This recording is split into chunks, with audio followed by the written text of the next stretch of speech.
Hey, what's going on, guys? Welcome back to the podcast. We're so thankful that you guys come back and listen to hungry people week in, week out. And I'm really here because I want to grow and learn as a person and share uh, exceptional experiences in my life. And today I have a guest, Zach Keeney. Really awesome being with you here today, Zach. It's crazy because I love talking and I love meeting new people. So I'm in the gym one day at LA Fitness, and and I'm in the sauna, and there's some guys in there, and we're just having some talk, and then and Zach was in there too, and some stuff came up about business and restaurants in the area, and Zach started chiming into the conversation, and I'm sitting here and I'm like, wow, like this dude is extremely intelligent. He talks super well. Like we're having an epic conversation. I really want to bring that to my show and to the Hungry People podcast. So without further ado, it is an honor. And I'm so happy to have you here today, Zach. Well, I appreciate that, man. You're a pretty good conversationalist yourself. Yeah, thank you. It takes two to get one going, and we Right. definitely did. And I've been pumped about being on here since we met, and I've been just excited to do more talking. Heck yeah, man. Heck yeah. Cool. Awesome. So yeah, let's just get started. Where are you from, and where'd you go to school? Would love to hear that. Yeah. So I grew up actually in St. Louis, Missouri, just outside of St. Louis. Oh, okay. Which is, I mean, you will, if you know me, you will have heard me talk a little bit of shit on St. Louis as not being a super exciting city, but it's got its charm for sure. No doubt. A super diverse amount of people, all different types. You've got families, you've got young people, you've got a lot of different things. So I was fortunate in that way to be able to experience a lot of different types of people and, socioeconomic points on the ladder, sociocultural, and then, all those different things, getting a lot of different opportunities to grow my scope. Right.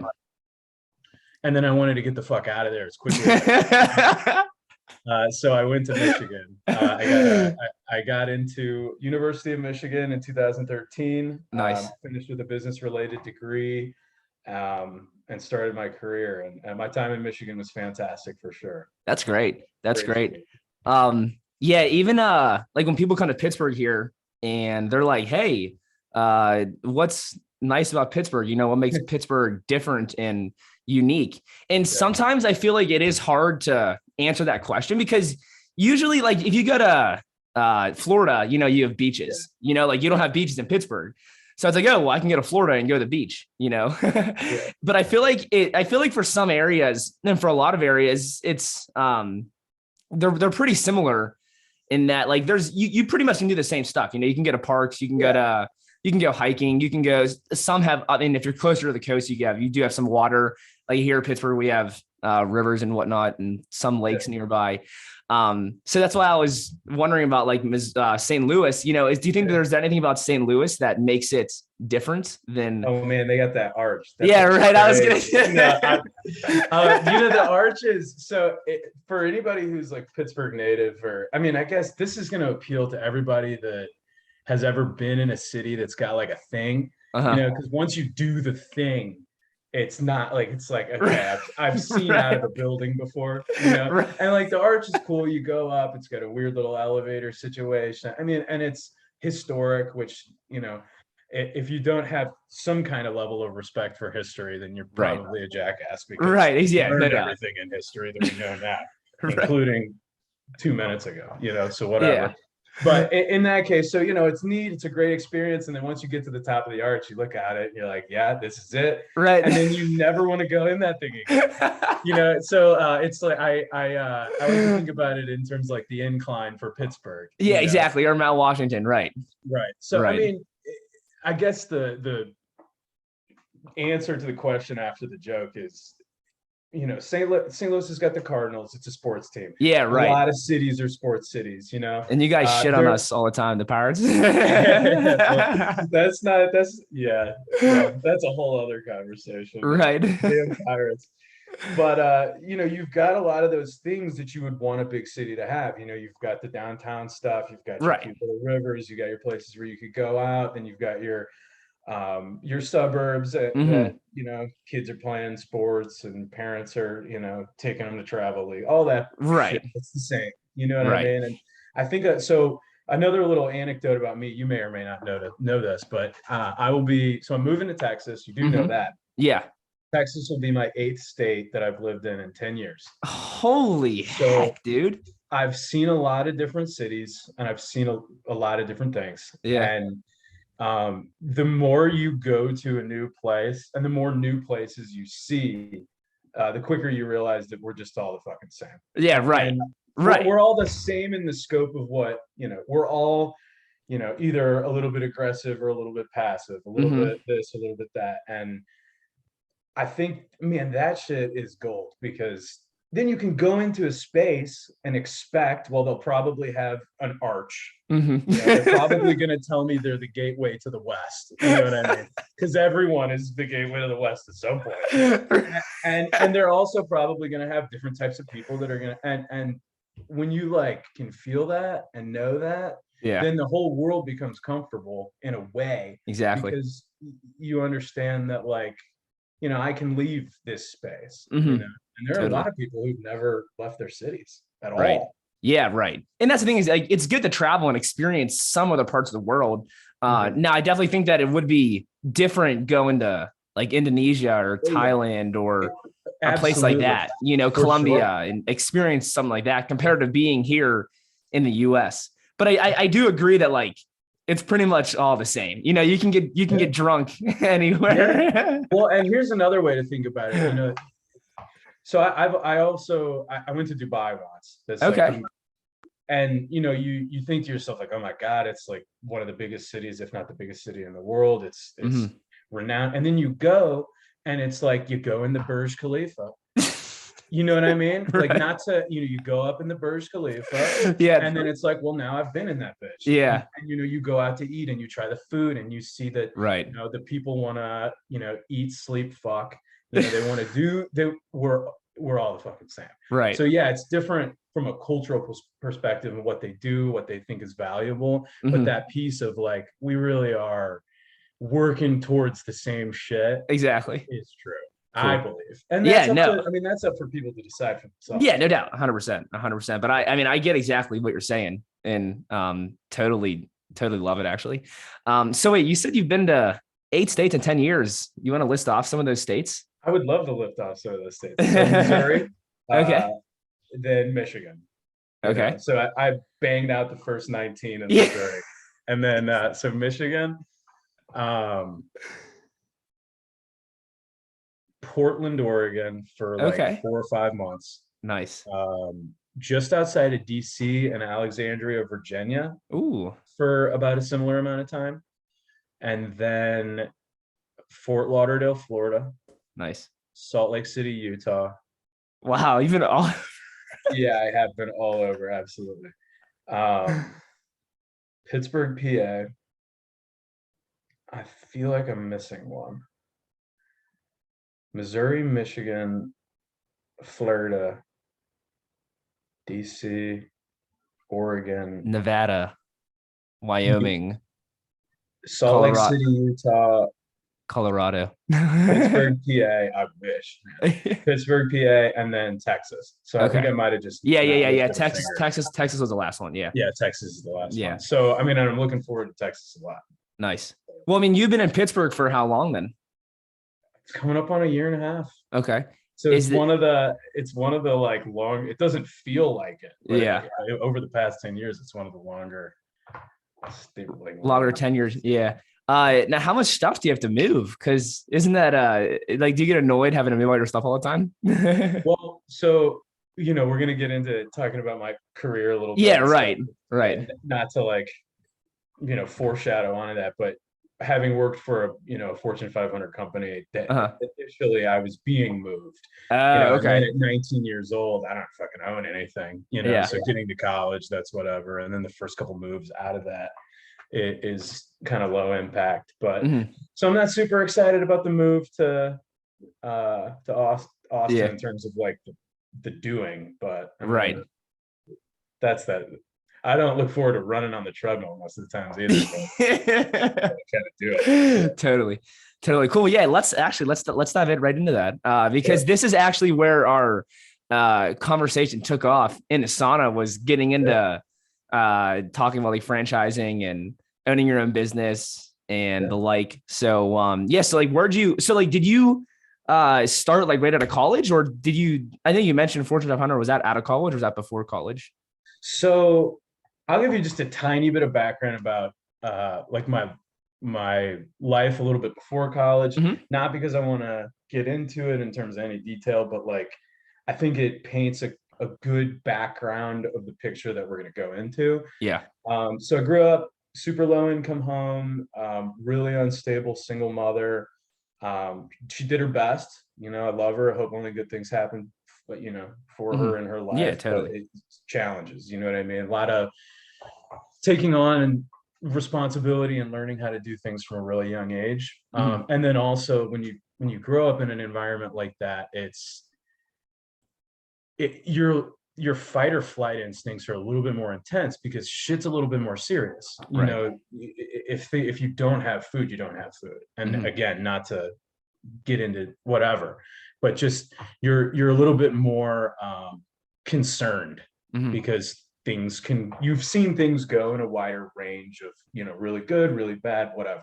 And a Mhm. lot of people just have a smaller range of the extremes of good and bad that happen. We all see good and bad, but some, you know, spaces the spectrum can be wider. Totally. um anyway, with that being said, so I got through college, and a lot of that space in my life was like, I have to just bust my fucking ass so that I don't end up like this. I don't want to Mhm. do this anymore.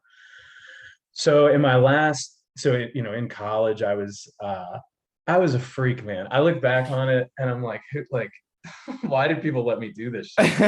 I like I joined a frat and then like refused to be hazed and drink because I like didn't want to go out and like, you know, have drug and alcohol issues like my Mhm. family did. Yeah. Not to say that I don't drink. I mean, Right, I right. do, but like just that type of conscientiousness, you know Yeah, what I mean? totally. Which I think is You know, great. it is great, Yeah. especially when you go out into a space and you don't know, Yeah. be cautious, you Right. know, take your time, make sure you don't go out and get yourself into a, you know, a mess. Mhm. Make sure that you at the very least are working with the data that you have in front of you. Exactly. So that was the type of person I was. I always had some kind of job that I was working on, always some kind of internship, some project that I was trying to be a part of Mhm. so that I could build out a resume and get a job, you know. Right. And now being almost 10 years removed from that space and understanding the value of labor and understanding the value of somebody that even thinks like that. You know Mhm. what I mean? And I'm sure Yeah. a lot of people listening have experienced people in their life, whether or not you've, you know, had a part-time job or whether you're not, you work a full-time job or if you've worked in food or Right. whatever. There are people who just don't give a shit. I'm sure maybe you haven't done any of these things and you've just gone to a Wendy's Mhm. and been treated like shit. I mean, Mhm. you know that there are people out there that don't bring a very high level of, you know, intensity to the things they do. Right. So my point there is, uh 22 or 23-year-old Zach Keeney was freaking the fuck out, man. He was nervous and was terrified that like I wasn't going to have a job or, you Mhm. know, wasn't going to be valuable enough to have a job, which, like I said, at 10 years later is fucking ridiculous. You know, Right. I was killing myself in college, literally. But anyway, so I worked really hard and put just as many applications out as possible, Heck you yeah. know, to like throw the net out, like, no way I'm gonna I was out there with 8 or 9 parachutes, you Right. know, As you should. Yeah. as you should. Well, Yeah. there's a blind, you know what I mean? Mhm. You can over prepare because then if you over prepare, you cut into your execution energy and time, and it's Mhm. all resources, right? So if I spend my time, you know, fucking packing 25 parachutes and then I jump out of the plane and I rip the cord and the first one works, well, my dumbass wasted however long it takes to pack 25 parachutes. Yeah. Now, again, somebody else will come on and be like, well, I fucking packed 25, I pulled 24, none of them Yeah, worked. right. And so Totally. there's Totally. no formula, but I mean, if you're Right. thinking about your life in terms of, I've only got so much time, which is the case, and I need to be efficient if I want to do the things I want to do. Yeah. You know, when we're kids, we all want to be, or whatever, the Yeah. stereotype is we all want to be astronauts and cowboys and Yeah. well, you Right. can't do them all, you Right. know, unless you come out here and you be super fucking efficient, and then you get to be an Elon Musk who gets to be a, you know, a business guy and an Exactly. astronaut, and if you are efficient. Right. So, you know, looking at those like micro transactions of time is important. Mhm. So I wasted a bunch of time and applied to a billion jobs. And I went out and I was accepted into a operations leadership development program with a company that's in the quick service industry. I guarantee anybody listening knows them, if not eats from them regularly. Mhm. Delivery based and food. Mhm. So I moved around with them. The program and the company are actually, you know, really good. And I just ran businesses. Nice. I started as an assistant manager, then ran a single store as a general manager for a year. Wow. Was a part of like an operations development team for just shy of a year, and then supervised the largest book of business across all of the corporately owned stores for the organization. And Holy then heck. I saved up enough money. Now, you know, remember back, I was broke as shit when I got out of college, nothing. Mhm. I saved up enough money to be able to buy a 3-store franchise for myself. Wow. And then that's kind of the start of it. Right. Yeah. So, are you saying that you moved up pretty quickly in that company? Yeah. So at year 4 of my career, I guess, quote Mhm. unquote, out of college, Mhm. I was a district manager in Salt Lake City. I supervised anywhere from 7 to 15 stores. Wow. I was training and developing other district managers. Wow. I was in charge of, you know what? I'm sitting at my computer now. I was in charge of, we were bringing in from an EBITDA perspective, so anybody that's not got an accounting or a business background, your EBITDA is basically your profit before your taxes. That's Mhm. probably the most simple way to lay it out. So from an EBITDA perspective, we were bringing in, and the 8 stores that I like was most responsible for, we were bringing in anywhere from 150 to $200,000 every 4 weeks in Wow. tax profit. I beat budget by $600,000, and I mean, we were dropping bombs. I had a Crushing it. really, really strong team. We were crushing it. It was a lot of fun. Yeah. It is a lot of fun. If anybody's competitive, you know, the food service industry, when all this settles, you know, Mhm. all this economic discourse and hopefully social discourse settles, and we get back to a space where the United States is kicking ass, which I believe will happen. Mhm. You know, if you're a competitive person and you feel like, man, I just don't have that in my life and my career, that shit is in the food industry. You Heck know, yeah. you can definitely find it, and you can find it at a higher level where you don't necessarily have to be the one flipping the burgers or making a pizza. Right. Right. So can you like take us through maybe like a typical day or week when you're managing these stores? I mean, 15 to 17 stores, I think you said. I mean, or Yeah. 13 to 15. Oh, it I was mean, that's 8 to 15, 8 to 15. or Okay. 7 to 15. Oh, seven, seven. Range that I Right. Right. Because that, managed. I mean, that seems like vigorous work and seems like you got to Yeah. really put a lot of time and effort into that. Well, every store has like 20 to 40 employees, you know, and every one of those people will have a problem. If Right. anybody's ever known a person, you know, every single one of those people will eventually have a problem. Wait, there's no perfect human out there. Say that again. Yeah, There's no perfect human out no, there. not out there. Not out there. And some of them will come make problems for you, which those are my favorite kind of people. Yeah, right. Yeah, those that give you a little bit of excitement and some challenges. But so, you know, you have all of that, but I mean, and it Could you ask the question for me again? I want to make Yeah, sure. yeah. So just kind of like, what was it like for you Oh, that's right. You asked for like a going scope of through the week. and like managing 7 to 15 stores and managing all those people? Like, what kind of impact did that have on you as a person? So are we're doing this pretty early, and we talked at the beginning before we started Yeah. recording that you like to get things done. You like to be focused with your time. You Yes, like to be able sir. to have your time. What it does is it takes that away completely. Right. Because the store's open at 10 or Mm-hmm. whatever, or you need to have somebody in the store to get it open at 9, really. Mm-hmm. And then you close at 12, 1, 2. And if you're at a big like campus area, 4, you know what I Wow. mean? If you're in Vegas, you could run that bitch till 6. Wow. Now if you're a district manager, and you've got 10 general managers who are responsible for 40 people, Mm-hmm. you're getting phone calls. You're getting phone calls at 10 a.m. You're getting phone calls at 10 p.m. You're getting phone calls at 2 a.m. You're Wow. getting, and that's the job though, And Yeah. so the benefit of that is, you asked me, well, what does the week look like? Well, it looks like Monday, I wake up at 9, I roll out of bed at 10, I go to the gym, I'm answering calls, I'm checking emails, I'm responding to things that need to be handled in the moment. I get back from the gym at 12. Mm-hmm. I go through the numbers from the week before on a Monday, and then I create a plan for that week. What did we not do well last week? Okay, well, if we did poorly last week, let's focus on it this week. So I build out visits to the stores, trainings with the GMs. Our busiest day would be a Friday, a dinner rush. So who's struggled the most last Friday, or who's consistently struggled the most?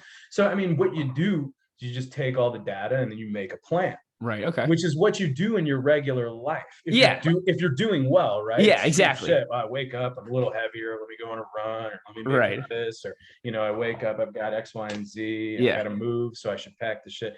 I mean, every day is different depending on what the stimulus is happening in the universe. So, 100%.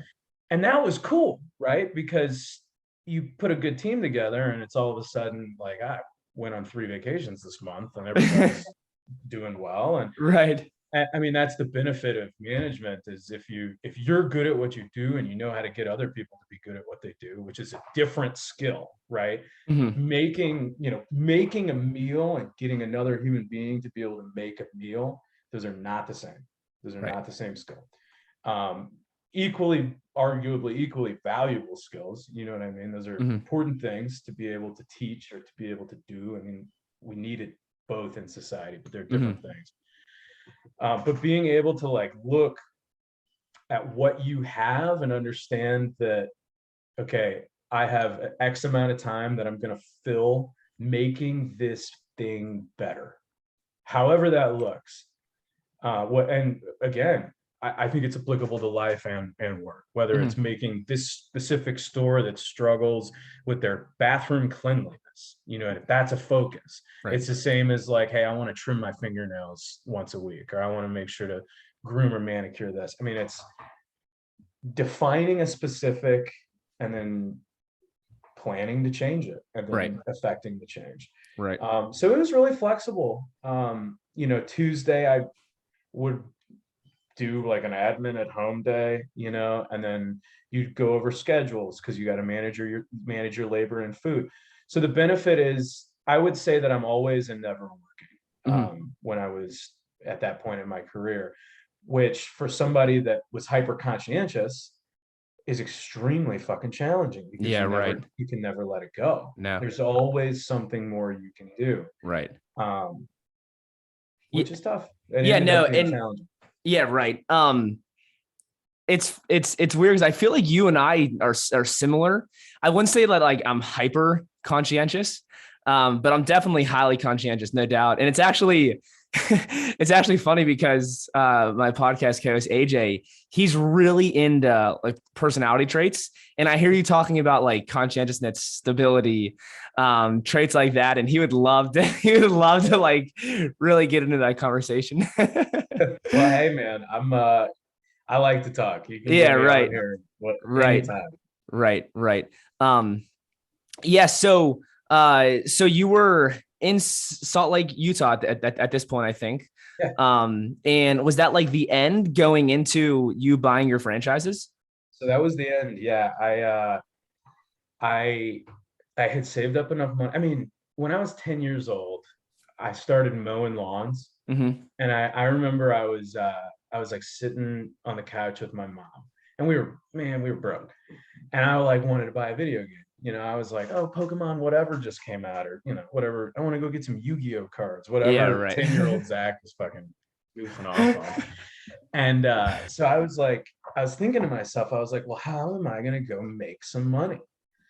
And I don't even know where I came up with this shit. I don't know if I saw it on a, Hey Arnold episode or something Uh-huh. crazy, but like I started, I thought to myself, I was like, well, if I mowed lawns and I had 10 lawns and I did $10 per lawn, and I'm like doing 10-year-old math. Okay, Right. I could mow infinite lawns, you know what I mean? And so I told my mom, I was like, listen, Ange, I'm gonna start mowing lawns. And I did. I went door to door in my grandma's neighborhood because my mom and I were, lived in an apartment. My grandma had a house or a condo or some shit. And Uh-huh. I was like, my 10-year-old ass was like, bah, bah, bah, and cold call I'm lawnmowing impressed. sales. I'm impressed. Oh man. So, I started putting a little bit of money together, and just I'd always been somebody that was thoughtful of that and saved and wanted to. I was engaged, man. I Yeah, wanted yeah, to no, own my that's own great. business. Yeah, that's great. When you're hyper conscientious like that as a young person, when you're young and you're good at something, people tell you, right? Yeah. Because they see it in you. I Hmm. mean, when you see a child and they look at you and you can see the like cognitive function in their Yeah. eyes, man, you know a stupid kid and you know a Right. smart kid. Right. And I'm not saying, you know, No, you're I not don't know. being I'm no, not no, no. pointing You're at not. any No, no, kid totally. specifically, Yeah. but I mean, just human beings have a scale of 100%. ability. Yeah. And when you see, a young kid that's really sharp, that excites us as human Yeah. beings because that's the whole fucking goal. I mean, if you think about it, Right. not for everybody, right? Yeah. But if you're looking at it from like a cosmic perspective, it's yeah, let's go make these little ones. Exactly. And when you see a sharp one, it's exciting. So people would come up to me and be like, hey, like you're really good at business. You're Yeah. really good at this. You should do this. And I'm a little outgoing and I'm good at talking. So I was labeled as an extrovert Right. and so from a young age, I was really competitive. So I would, like cheat at Monopoly and always win. I was the best banker you'd ever seen in your I life. love that. So, people took all that data and then they told, 12-year-old me that like, yo, you're gonna be a CEO someday. Hmm. And that's like a great thing to do for like as an adult, is to tell somebody Oh, like oh my gosh. you're capable of amazing things. Yeah.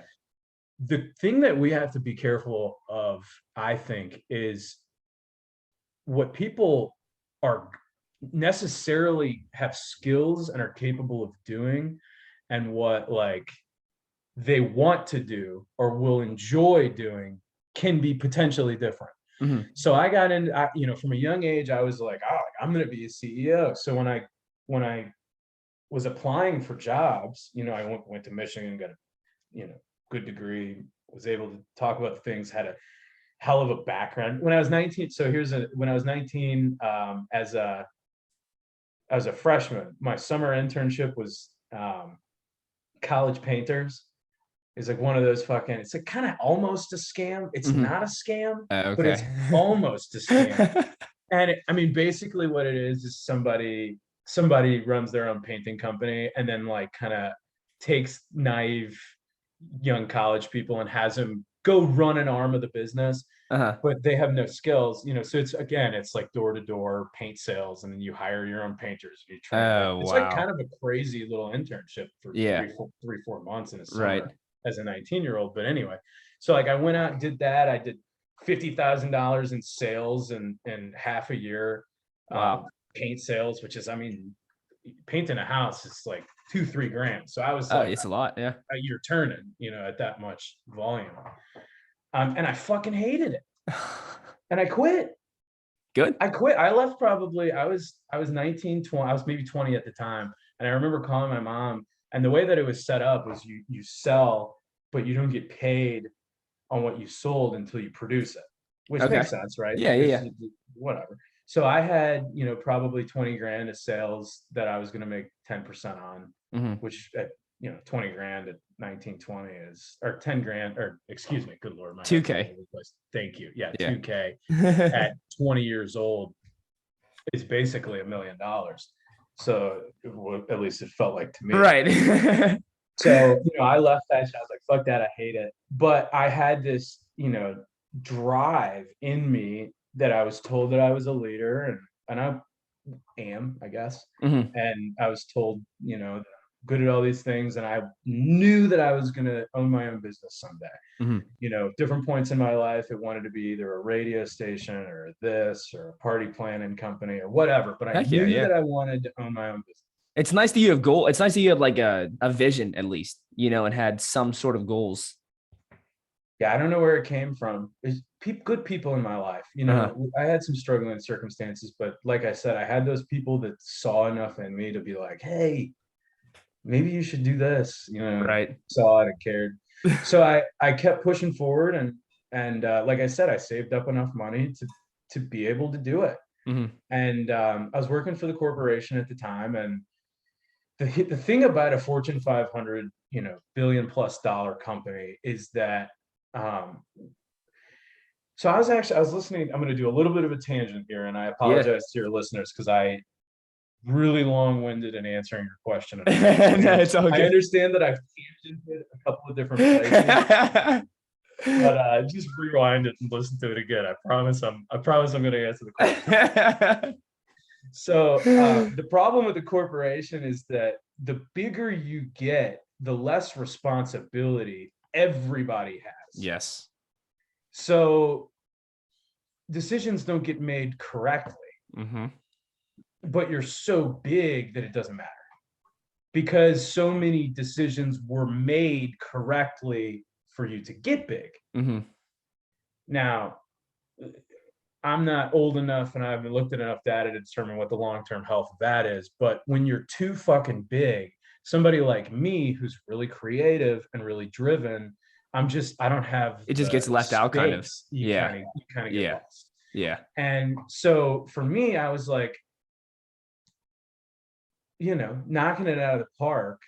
And there are so many other people that are managing you, because there's so many levels all the way up to the people who actually matter. It's crazy. All of those people that are managing you while you're kicking ass want to look good. Yeah.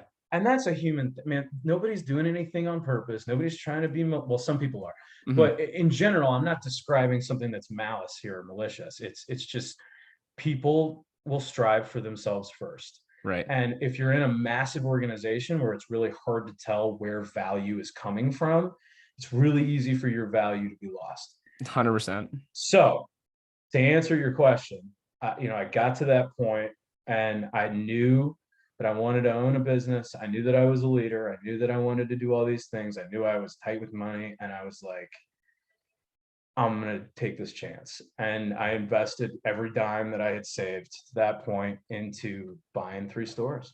Nice. So I got to the answer.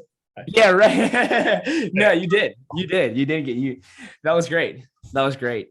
I just, I really like how you talked about the businesses and how like it just keeps getting bigger and bigger, but there's lesser and lesser roles for everybody. And I can definitely, and I can't even see that in myself and in my space, because even with my job, they're even like, hey, maybe we'll get someone under you, and I'm kind of like, whoa, that'd be crazy. What would I do then? Well, yeah, and you know what? That's the fucking thing.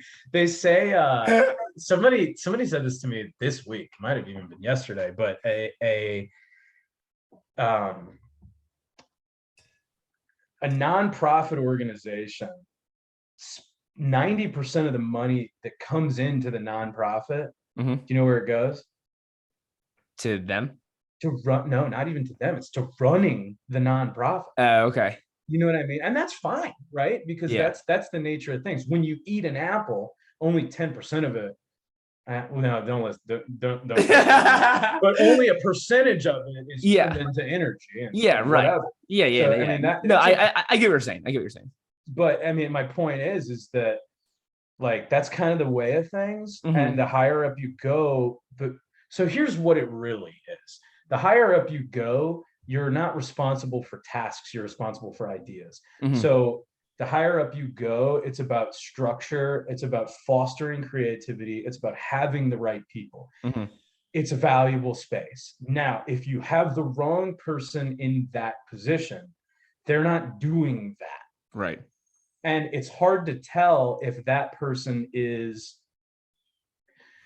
managing people who are struggling, is dealing with economic issues Hmm. that might be just affecting the business, is struggling to perform because of a global pandemic, or maybe that person isn't very good at their job and these people under them are struggling because they're not very good at their job.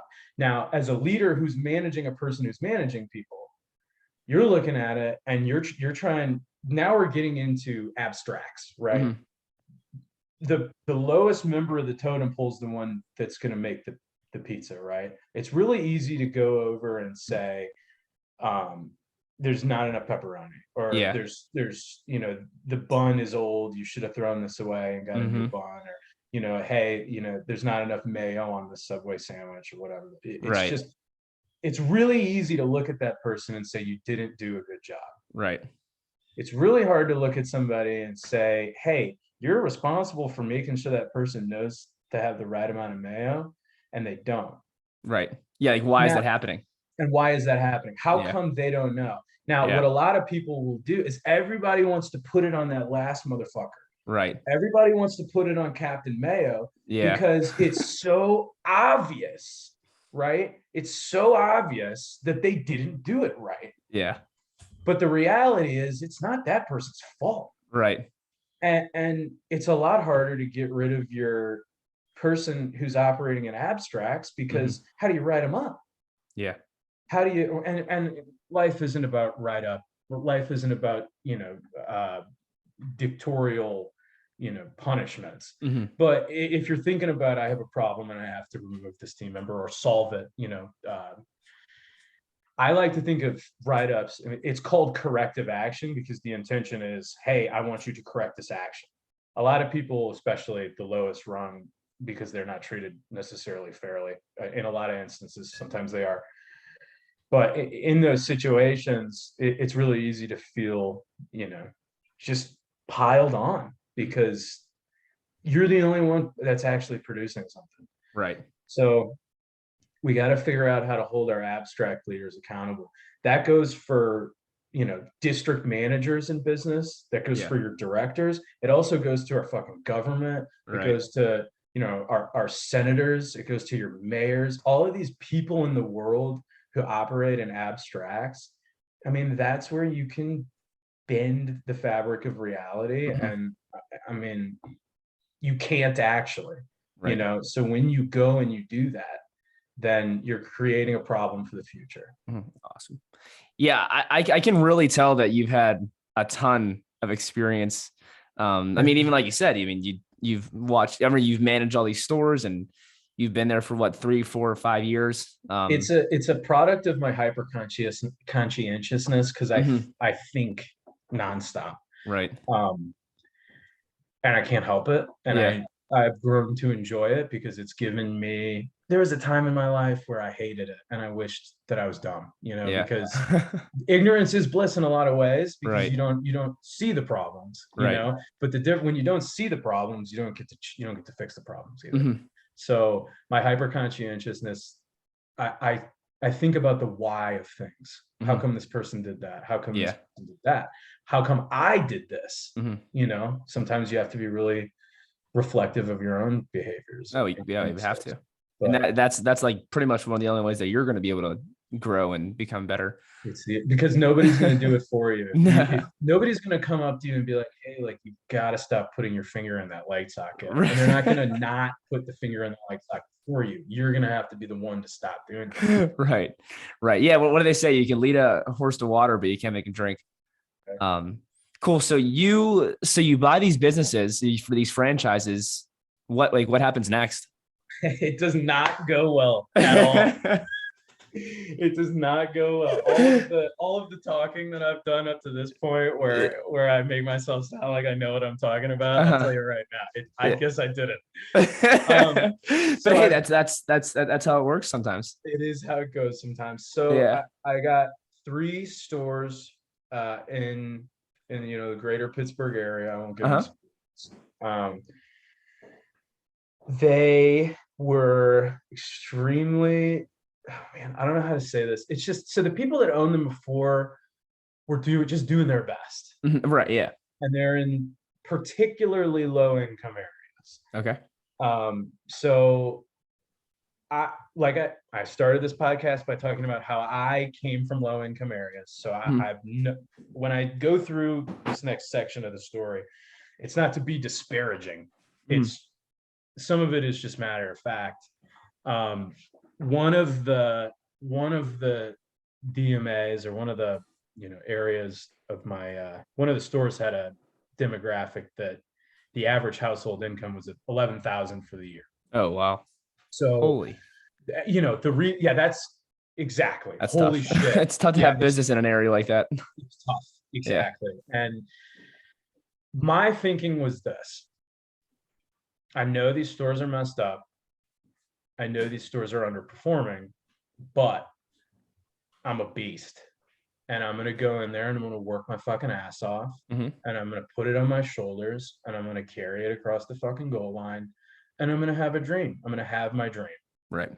And then I'm going to retire at 32. Somebody's going to run the stores. Yeah. And you know what I mean? Yeah. Whatever, which I've learned is not the dream. But that was the game plan. I thought, I'm just going to go muscle it.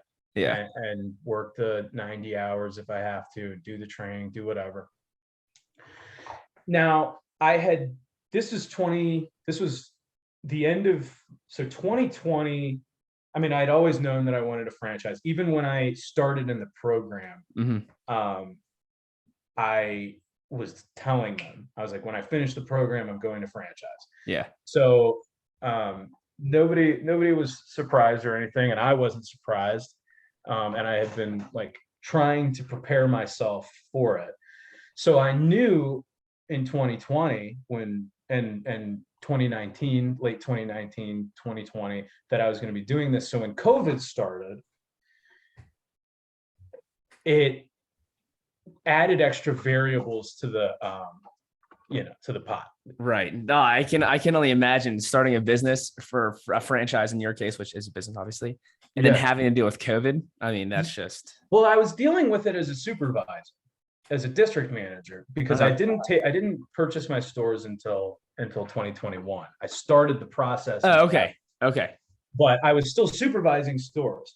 So we got through 2020. I had started the process. I'd identified two potential locations of purchasing stores. And I was just doing the work. I was going down and doing the process and trying to make it happen. Because I had enough to have a loan or a bank invest in me. I didn't have enough to just outright, I didn't have millions. Yeah, right. So I had enough to get my hat in the ring. So I was really doing the research, looking through it. And when we got the vaccine, not when I specifically, but when we as a society, as a civilization, when humanity was like, okay, we've got this thing, I was like, okay, it's going to start to get better. Employment is going to start to improve. We're going to start to, we're going to start to be America again, or whatever, be the world again. And back to normal. And so we're going to go back to normal. So I started to pull the trigger. I was like, now is the perfect time, because these stores are fucked. I'll go in there, I'll train, I'll develop, I'll build a team, I'll put these things together, I'll capitalize, and I'll take these struggling stores that are worth X and I'll make them worth X times whatever, or X to the fourth. And that was my game plan. On paper, not a terrible game plan. In reality, you just, you learn the things that we are and that we're not in control of. One of the things that we are not in control of is what is about to happen. You know what I mean? We have no clue. We have no fucking clue. We're in control of only the movements that we make, the way that we're in control of what our body does. And that's it. So I learned that shit. I learned that lesson just about as loud and clear as you could, because I bought the stores, and then so I got the stores right towards the end of Q2 of 2021. Q3 and 4 were the lowest application, like the lowest percentage of like incoming applications for my industry. Wow. I haven't, looked at in my entire lifetime, and it's nothing like I've ever seen ever. And that was due to political policies that were put in place. And I could sit here and argue about what I believe intentions were, or what I think should have happened, or how it could have done better. But I mean, that's not what I can control. What I was able to control was my labor in terms of my effort. And I did everything I could to build a team. I took the stores from having 30 employees or less to having, across the 3, to having about 70 employees. Wow. So, I mean, I made some progress, and it was not applicants. It was me talking to customers. It was me, I was delivering pizzas as a business owner. Wow. And just trying to make it happen. Just doing anything I could, because it was my dream. So if I get a little emotional, I apologize. I'm gonna power through, because I'm not emotional sad. I'm emotional, like it's powerful, because it's meaningful. And when you lose things that really matter to you in death is life. When you lose something else comes. Right. That's the circle of life, I guess. Newton's third, equal opposite. Shit is gonna move. So now people are thinking, oh man, he doesn't have employees. That's tough. Now here's another angle. The employees that I were getting were people of demographics that were making $11,000 a year. A year. So I can only imagine how they live and act in their daily reality. It's highly behavioral. And again, this is not disparaging of these people. What it is that they haven't had the opportunities, or they haven't been developed, or they have, and then they haven't taken that knowledge and applied it. Some people are shitty assholes. Some people are really unfortunate. And that's true across life. It's true across life and time. There will be shitty people, and there will be people who are just in unfortunate situations. In these types of environments, there are more shitty people, because your good people are trying their best. Right. And if you're trying your best, if you're truly trying your best, you're going to make some progress. You're going to make more than $11,000 household income. You know what I'm saying? Like, this is not at anybody. I'm not hating right now. I'm just, these are the fucking facts. So like I do think that it's easier than we think to go out there and make money. It isn't at the same time, like if you just put any effort in, if you put any work, you can probably make more than $11,000. Well, here, look, oh my God, here, somebody go on to udemy.com, UDEMY. Maybe I spelled it wrong, and if I did, you guys can giggle and get it off of Google, because it'll pop up anyway. And do some fucking online coding courses, and go. I mean, you can make $11,000 in a month. If you really apply yourself to developing some fucking skills. Now, you know, if you disagree, not you, but if somebody were to Right. disagree, I'd love to hear your perspective. You know what I mean? But I disagree at this point in my life. Right. So I had a really, when I did get employees, they were low IQ, low EQ, low emotional quotient or emotional intelligence, your you know, emotional quotient, low intelligence, just ignorance primarily, you know. And for me, I grew up in this space where you know, I have extreme empathy for people that are trying and who have potential IQ, right? But don't know what to do, because that was me at 6, you know. I had the high potential. Right. I had to learn the things. And like I said earlier, I was fortunate enough to have people that saw in me the light, you know, and saw in me the potential to go do something good in the world.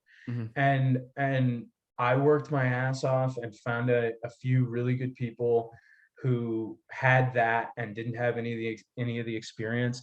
And it takes a really long time to develop a high performing, high functional person. Yeah, right. It doesn't just happen in a It couple of doesn't. weeks. I mean, it takes years for them. You can even argue that, you know, and I'm sure yourself, like, you didn't just come into your industry and be like, oh, I just like that, you know, school taught me everything, which we know that school doesn't necessarily do that. It's actually getting out there in the real world and practicing and learning and growing. So School teaches you how to be a person. yeah, That's what it really does. It teaches you how to wake up on time. It teaches you how to, you know, hold a responsibility. It's like having a pet as a kid. Go feed the pet. Go do the thing, and then you can go get shit faced on Wednesday, Thursday, Friday, Saturday, and Sunday. Right. You know, like, but jokes aside, I mean, you're right, and these people didn't have that, and I came into it with the small amount of money that I was able to save up in a time in struggling stores that were not profiting, you know what I mean, and that I was going to make profitable, given that the economy did what I expected it to do, Right.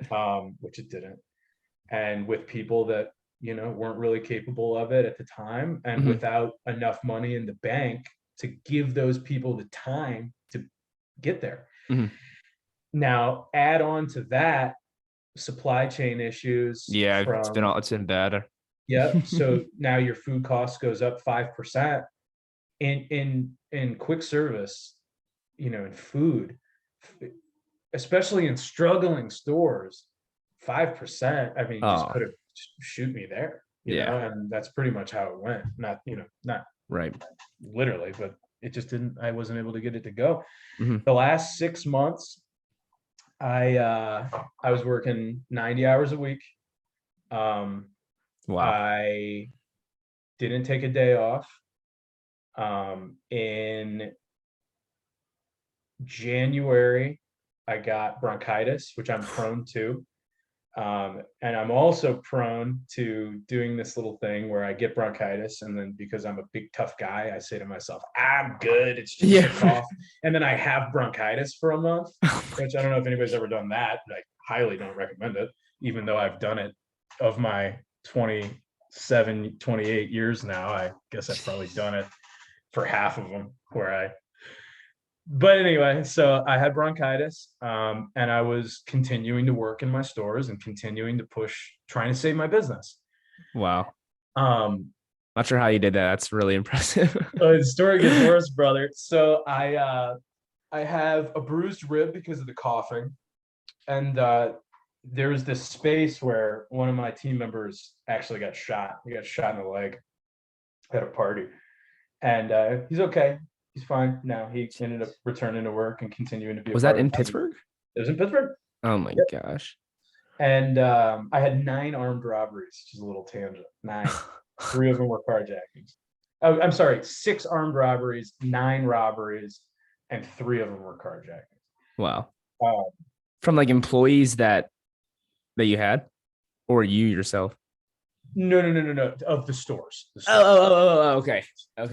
I see. I see. I lost my train of thought of where I was. So, okay. So 6 months, the last 6 months were 90 Mhm. hours a week. Um, bruised rib because of the coughing. Mhm. There was a weekend, that weekend.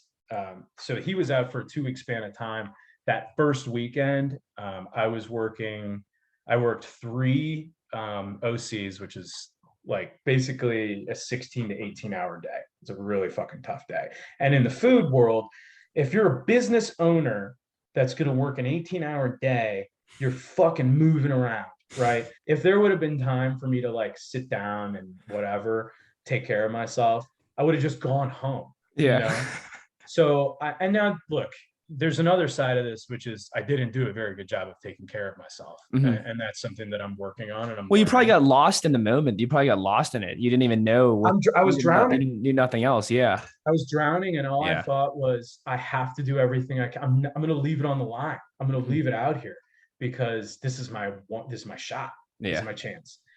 And so I worked 3 16s in a row, and on the fourth day, I got out of bed and my muscle. Have you ever had a Charlie horse? I know you have, but Yeah. Yeah. Yeah. I've had, yeah. so it's Doesn't when feel good. your muscle will start to, because you're so dehydrated, your muscle, it starts to not work properly and it starts to like tighten and squeeze itself. Hmm. So I still have bronchitis. I'm driving to the store. I'm having all these Charlie horses all morning. I cough. My lat Charlie horses over my bruised rib, Oh, and it squeezed until it broke. oh, I heard it crack. I heard it snap. I was driving, and I started to, and it broke, right? It cracked, and then it's not like the Charlie horse stopped because it's not like the Charlie horse was trying to break it, right? So it broke it and then kept Charlie horsing. So I start to black out. I'm driving. I start to black out, and I'm like, well, if I black out, I'm gonna wreck this car, and then I can't afford that right now. So I forced myself not to black out. I pulled over. I took myself to the hospital. They're like, there's nothing we can do. You just have to take it easy for 6 weeks. I go back to the house. A week later is Super Bowl, which is, in my industry is really important. So a week later, yeah. I'm It's probably a running. big Yeah. day for you. Well, and I'm trying to fucking profit. You know what I Yeah. mean? Right. Right. So a week later, I'm on a make line, trying to teach people with a broken rib. Oh, I work for 2 more months with a broken rib, and finally ran out of money, and I'm going through a chapter 7. wow. So not a great end of the story, but the story's not over. You know what I mean? No. So Yeah. You're I learned 27. A lot of life left. a lot of life left. And I A lot even of heard life left. it's ironic because I even heard a Gary V reel the other day where he's like saying, screw it, like take the risk at 22, take the risk at 23, 24, 25. We have their whole, you still pretty much have like the rest of your life Yeah. to gain it all back, and Yeah. obviously you don't want to see yourself go through Yeah. situations like that at all. But I mean, this is a clear example of someone who really was inspired, had dreams, had aspirations, had goals, actually went out to go and do it. And it just, unfortunately, it didn't But happen. but that's life, Yeah. Right.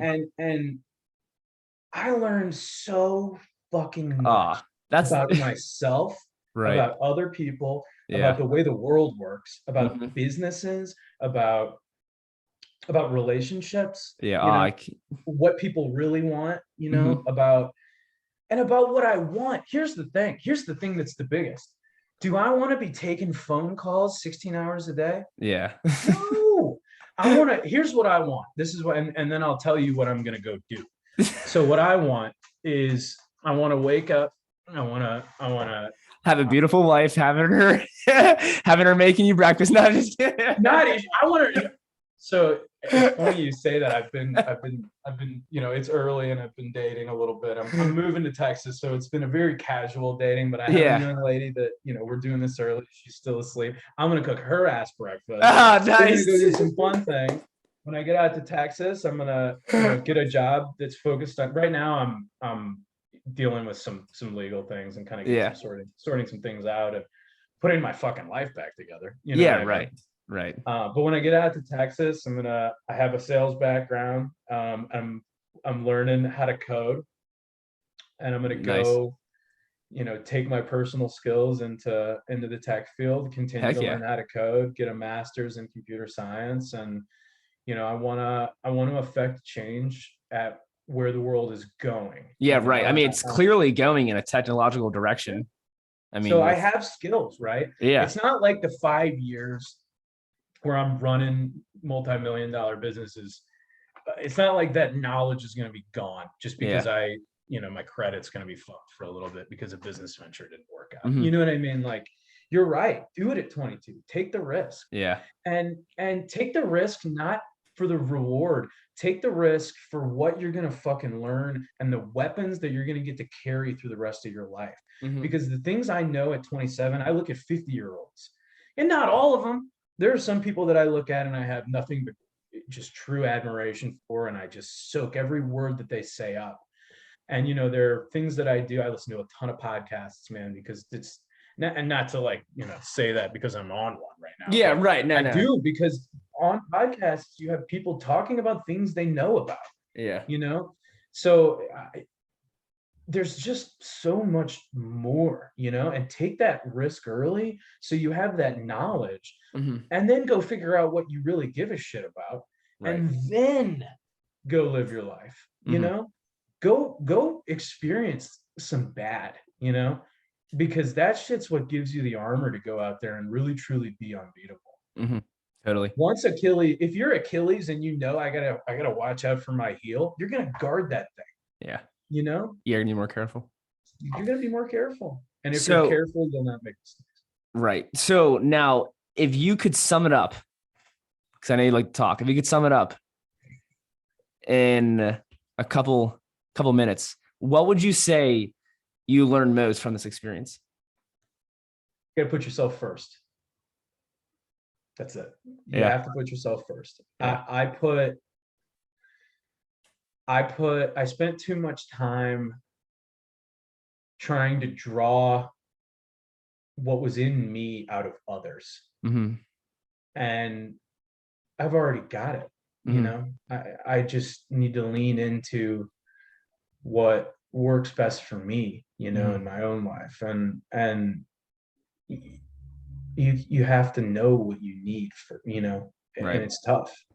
It's tough to decide because you spend your entire life with your mom telling you that you should do this, and dad saying this, and your aunt's asking if you've got a boyfriend yet, and you're whatever, and all this, everybody Everyone's telling you what they want for you and not what you want for yourself. And these are people that you love and you care about, right? Yeah. A lot of the times. And so you listen, and you can lose yourself in others' expectations of you. Mm-hmm. And if you just focus on your expectations for you, mm-hmm. and you have to be honest when you do that, right? Because there's some serious self-accountability that has to happen. If you're like, hey, I'm not going to worry about what all these other people think, and I'm only going to worry about my expectations for me, and then your expectations are for you Mm-hmm. are to go smoke crack out of your ass, well, I mean, that's going to go away. Right. That's going to go away. Mm-hmm. For sure. If you can be honest with yourself and say, I don't need the third Oreo, something as simple as that. Mm-hmm. I just don't need it. Right. I'd like it, but I don't fucking need it. And then if you can take that concept of life and apply it to who you are. Mm-hmm. Do I need, to text my ex and have her come over here and to fucking deal with that? Do I need it? Or do I just... No, it's not worth it. You know what I mean, though? Yeah. Because in that moment, in those moments in life, right, boy, do you feel like you fucking need it. Yeah. And that's where, let's be honest with ourselves. Yeah, you got to get deep there. You gotta try. Yeah. You gotta try. I do think, like, even with myself, I know that it would be great to own something one day and be your own leader and run something and be an inspiration to other people and have a business and have employees and stuff or staff. Now, what would you say to someone who is trying to get into that? Like, do you have any words of advice for those kind of people? Be cautious. Mm-hmm. And I'm not saying be cautious because I'm saying don't do it. Right. But when I went into this, I knew I was dealing with two shady guys selling me two struggling stores, or excuse me, two sets of struggling stores, three stores in three struggling areas in a struggling economy. And I mean, that was the data that I had. But what did I tell myself? You got this. Yeah. You can muscle it. Mm-hmm. So what I didn't do was take into the account that I can muscle it, but I can only muscle it for so long. I can only muscle it until my body literally attacks itself. And I mean, that was 5 months ago. I just now am to the point where I don't feel, residual pain. Now, part of that's because I didn't take care of myself and I rebroke it a couple of times, and I was out there playing basketball like a fucking asshole because it was the only way that I could get, my dopamine off. That's seriously, that was a situation that I got myself in because I didn't take care of myself, because I didn't put my needs first. You may want a tech tracks, you may want to own a business, and that's a noble goal. You have to approach it, you have to approach it in a way that's safe. I could have held on to that dream and said, just now is not the time. You may have the money in the bank, you may have this, you may have that. Some of the things might be right. You may have, fire in your belly that is unfucking matched, like I did. But why are you going to play Russian roulette when 5 of the fucking chambers are full? Right. And that's what I did. Wow. And path of least resistance isn't always bad. So be cautious, look at the data, look at what you have in front of you, and look at what you need and what you're truly capable of. And if you are honest with yourself about what you need, what you want, and what you're capable of, and what you need to improve, you'll have one of the happiest lives ever. Right. I really like that you said that the path of least resistance isn't always bad. And it's interesting because I feel like we do need to go through those moments like you've gone through to make that realization. And even if what you went through wasn't the best, I'm still 100% sure that you're grateful that you went through what you went through, and that's why it's good for you to be here to share what you've experienced and to hopefully help other people do what they want to do. And like you're saying, I mean, it's been a bad time, maybe if you wait until now to do it, you'd be flourishing, now you have more money in the bank and better opportunity. The economy is at least piecing back together somewhat. So yeah, like it's just there are a lot of questions that can be asked, but then at the same time, sometimes you just got to say, fuck it. I just got to go do it. Like this is the time. Well, and here's another thing. My situation, we look at life from the guise of control, right? Yeah. And I sit here and I'm telling you, well, if I would have done X, Y, and Z differently, here's another perspective that everybody should take and hold. You might walk outside and get hit by a fucking bus. Oh yeah.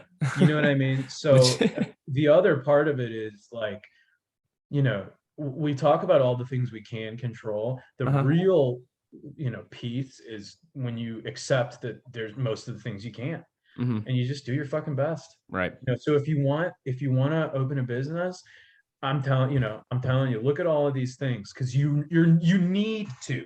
Yeah. And it still might not be enough because you might look at all these things and you might say, well, that Zach Keeney guy said, make sure you have X, Y, and Z in order. I have X, Y, Z in order. You might do that. And then you might get hit by a bus. Yeah. So, I mean, the real thing is just let it fucking be what it's going to be. Enjoy yourself, enjoy the moments, and that's what life is about. Well, I feel like there's such a push nowadays to get away from the whole like 9 to 5 work. And even for myself, I'm very thankful that I have my job where I work from home. I can get up at 10 if I wanted to. I can get up at 5. I have a lot of freedom in my life as long as I'm getting my work done and I'm showing that and improving that, which when you run payroll, you kind of have to get your work done so that everyone else gets paid, I guess. Yeah, right. That's a 1 or a 0. Yeah, right. Right. So it is crazy because coming out of college, I was like, I don't want to just go sit behind a desk all day. Like I cannot do that. Like I'm sorry, can't do it. Even though like you could say I sit behind a desk now, but like at least I'm at home and I don't have someone just like constantly looking over my shoulder. Yeah. So with that said, I do think that we have a push to get people to like not work these 9-to-5 jobs and like join all these kind of like companies to where I don't know if they're like scam. I don't want to say they're scams, but like those multi-marketing companies, whatever. Like there's some that are out there where they say like, oh, you can live your life however you want to live it. You know, I'm in freaking Hawaii right now working. Look at me, you know, and I don't necessarily know if I believe a lot of that stuff. I mean, it may be true, it may not be true, whatever. But I just think that we need those people working 9-to-5s, and we need, and sometimes as a dad or as a mother or even just yourself, like you got to get to work. You can't just say, no, you know, I'm not gonna go to work. Like sometimes you just can't risk it. You really do have to go, and you got to power through and work those 9-to-5s to make the money for your family. You know, here's an alternative perspective. So we as a society, you know, when you say we, I'm hearing you say like we need people working these jobs. We need people doing these things. Mm-hmm. Another angle, and what I really like to do with life and what I've learned to do with life, because I've dealt with so many different types of people, is, you know, everybody looks at life through their own lens, their own angle on whatever the truth is. You know, we're looking at, you know, if you look at the arch from the side, right? Yeah. It looks like a line. Right. If you look at it from you know, front facing, it's a beautiful arch. It's right. So it's all about the angle that you choose to look at things. So another perspective on what you just said is not we need them to do it. We don't. I'll not go to Subway. I don't give a shit. Don't. Good point. you know what the reality is, they fucking need a job. Yeah. We are human beings and we live life off of like, we meet a challenge, we overcome it, and that makes us feel good. It makes us feel good about ourselves. It makes us feel strong. And then we decide on another challenge and we overcome it. And then we decide on a challenge, like, you know, and then it knocks you on your fucking ass. And then you learn, you know, we're meant to do things. Right. So I'm not saying that we need to be doing these 9-to-5 jobs, but these people that are choosing to do nothing, I guarantee you the people that are choosing to do nothing are not enjoying their lives. No. And, you know, you said, I don't want to work behind a desk. And then now I do. But you're also, you know, running a podcast. You're also very active in your physical fitness. You're very active in your diet. Those are things that you love and give your life meaning. Right. That's what this thing is about. It's not about, you know, if you're only working a 9-to-5 job and you're doing nothing else and you don't love that job, okay, you got a problem. Make a change. You know, so it's not about, to me, and you know, this is just difference in, like I said, I don't think I'm saying something different. I'm saying a different perspective. No. I really appreciate what you're saying, because you are right. We don't, technically speaking, like, who cares if we have Subway? Who cares if we have McDonald's? Heck, we shut them all down. Yeah, we probably need to make the grocery stores, have one motherfucker in your grocery store, right? One person. Yeah. And just have them stand by the door and check receipts. Right. And that's really all you fucking need. You know what I mean? And we all need our Subways and our Chipotles. And if you don't want to work at Chipotle, don't fucking go. Right. And I won't order from that Chipotle because the service is shitty. And then it'll shut down. Right. Exactly. Just like my, honest to God, that's the economic. Right. No, you're so right. And I guess another thing to it, even like that. Like if you are someone who wants to get out of your job or you hate it, you leave. Do it. What always seems to happen though is that those same companies, they just find someone else, who needs the money just as much as that other person did, and it's just like, I guess it's just like the circle of life kind of thing, something dies to make something else reborn, someone leaves and someone else just comes right in, and it's just that process of training and all that kind of stuff. What has to exist is that person that wants to come in and do the job though. Yeah. And if so, to all those people that are listening to this that are working, a fast food job that they fucking hate, you don't have to. Mm-hmm. You could, that time and energy that you're spending, arguing with your wife, or arguing with your mom, or arguing with your roommate, or getting fucking pissed at people on Call of Duty online, or fucking stalking your ex on social media, or all of this stupid shit that we all do. Right. Every single one of us has done one of those fucking things, and if you haven't, you're a liar. Mm-hmm. So all that time that we spend doing that, how about you go fucking build a skill that, not even a skill, go, what do you love? Yeah. Exactly. I used to love baseball, man. And if somebody, I love basketball. Have you seen the movie Hustle? It's on Netflix. If you haven't, you should watch it. It's an Adam Sandler. I may have. Did it just come out, or is it recent? Okay. Yeah, no, I didn't see it. Then it just came out. It's great. Watch it. Seriously. Okay. Check it out. He's a scout. He loves basketball, and he loves what he does. Right. And he works his ass off. Yeah. And he's not working at all. Because he fucking loves it. Right. So to everybody who's like, well, but I have a kid and I gotta, well, you know what? You're choosing that. Yes. You can have a kid and you can do online classes. Yeah. Or, fucking whatever it is you like. Mm-hmm. There's enough time for all of it. Right. Because there's time elsewhere where you're doing something you don't give a shit about that you can fucking sacrifice. 100%. Because, and here's the reason why we don't, and you can choose to edit this out if you want. Oh no, because I'm a little fired up, man. No, I love it. I'm frustrated because there's this political discourse right now. We're one country and we're fighting with each other. Oh, it's just constant. We're fighting with each other because one group, and look, I'm speaking on mass holes, and if it doesn't apply to you, then I apologize. But there's a large group of people that is wasting their time and then is mad that another group of people isn't just giving them what the one group of people worked their ass off for. I worked my ass off to get these businesses, right? I'm in a low income area. And then I have all these people that are mad at me that I'm not paying them more when they're stealing from me.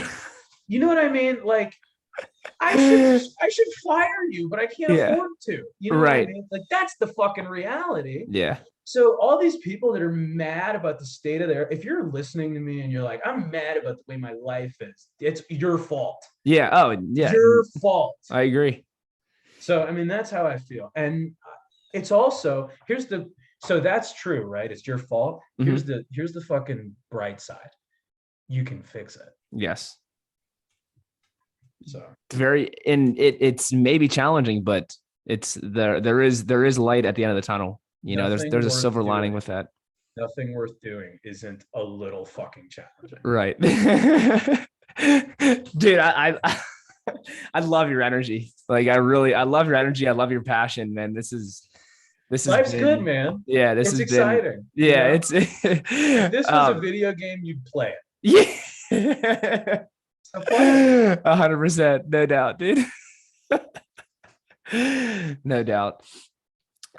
But yeah, I mean, there's definitely a lot of people out there who are working shitty jobs, and we know that you probably don't want to, and that you want to make a change. So maybe you got to do it. Maybe you got to find something deep down inside of you to make that change and figure it out. So wow. This is awesome. Zach, do you have anything you want to add here at the end? It's been a great conversation. I want to have you back on, actually. Like, this is, hey man, seriously, anytime. So there was a time in my life where I almost went from my sophomore year of college, I was, or maybe it was my junior year, whatever. I was doing some acting, Mhm. and there was a moment where I almost was like, "Fuck that, fuck business," and I almost went Right. to do acting, but I was Did like, it? "No, no, I play the safe card." But so like with that being said, I love I like public speaking. I like doing this type of thing. I would Right. love to, share my thoughts anytime. I love that. Well, speaking of the acting, on two episodes ago, I talked about how a dream of mine actually is to be an actor, like straight up. Now, is that ever going to happen? Probably. I don't know. Like I would have Probably, to. period. I'm Yeah, stopping yeah, there. right, right. I'd have to actually go out and try to do it, but I feel like entertainment in general is Yeah. probably Yeah. where I want to lay in. And this right here, the podcast, what we have going on right now is definitely a great start for that. I'm actually going out and doing something like that. So, 100%. yeah. Well, So you, I'm here for it, and maybe the next time I come on, we could talk goals, and we can yeah, start pushing each other on doing some of those things, like yeah, right, get right. your Would love because that.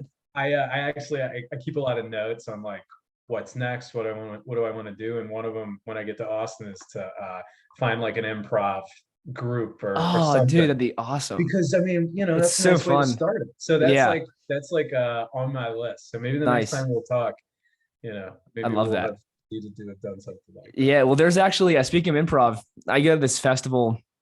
It's called the Woodstock Fruit Festival, and one of my friends, Allie, she runs like an improv.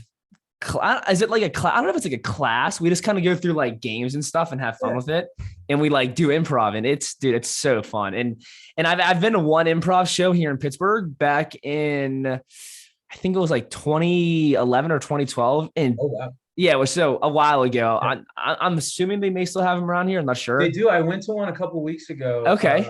Steel City Improv. Okay. I went. Okay. Great environment. Dude, they're People. funny. Yeah, it was great. They It's were awesome. funny. You could tell the people really like enjoy, because that's what I mean. Just go enjoy it, and they Right. do, Yeah. and it's cheap. So I mean, Okay, cool. check it out. Maybe it'd be a good place for a date. Yeah, that's exactly what I did. It's just outside of Bakery Square over there. Oh, okay. Yeah, Really? yeah, close to Oh, Noodle House. wait. You know what? I think I know now. I actually went on a walk. I know you're talking about. It's right near like Millie's and Yeah, there's uh the Mad Amtrak. Max over there. Yeah. Yeah, yeah, exactly. That's Right. exactly where it Okay. is. Okay, great. Yeah, I gotta go there. I gotta go there. I recommend it. Um, dude, it was a pleasure talking with you This was today. great. I can really tell that you're extremely well versed. You've learned a ton in your business, and you learned a ton in your career. And it was really truly a pleasure that you were able to share a lot of it with us today. So I just want to say thank you so much for coming on, man. And I'm really not kidding. I would love to have you on again with my co-host AJ. Yeah. You're talking about, like, once again, conscientiousness, stability, agreeableness, disagreeableness. Like, Yeah, I would really love to have you on with him as well. It'd be an awesome talk. it'd be So an honor, man. Just let's schedule it. Let's put it in the books, and love it, dude. I had a good time today. Thanks, man. Well, hey, good luck with what you have coming up, man. I'm excited for you. Excited for your masters and whatnot. So you're gonna do great things, and can't wait for it, dude. Appreciate it. Yeah. Thank you so much for having me on. Yeah, of course. Great. All right, guys. Hey, that was the show. Hope you guys enjoyed it. As always, please leave a comment. Please leave your thoughts. We'd love to hear. And with that, stay up, be great. Always give it 100, baby.